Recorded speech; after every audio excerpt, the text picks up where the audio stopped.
Iterations provide a regular, predictable cadence for teams to produce an increase of value, as well as to refine those previously developed. To help you plan cadences, GitLab has two constructs: iterations and milestones. Here, the organization AwesomeCo has an 8-week release cycle, for which a milestone has been created. Milestones are flexible and can have timed dates, start dates, end dates, or none of the above. In AwesomeCo, they can use milestones to manage releases. There are 3 releases for each 8-week cycle. When you look at the detailed view, you'll see burn-down charts, burn-up charts, and start and end dates if you've set any. You can also filter these charts by issue counts and issue weight. Below the charts, you can see all issues associated with the milestone or release. You can also see the status of each issue, be it started, ongoing, or completed. Each milestone has time tracking, reporting, and progress completion rates. For teams that use 2-week cycles, GitLab has something called iterations.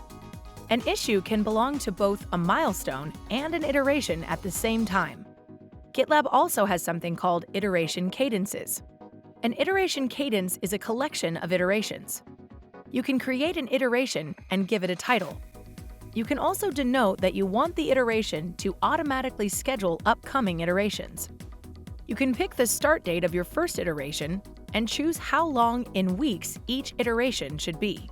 Choose if you want issues to roll over automatically, and set the number of future iterations you want GitLab to maintain. If you finish your first iteration, GitLab will automatically create the 5th iteration. This takes away the headache of moving issues from one iteration to the next, creating new iterations, and ending iterations. Now, the process is painless.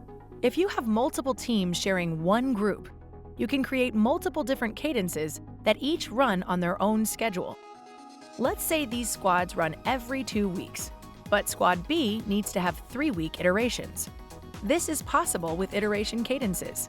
Each iteration can be assigned to its own work items, and each has its own progress reporting. This dual time box system allows you to do higher-level release planning.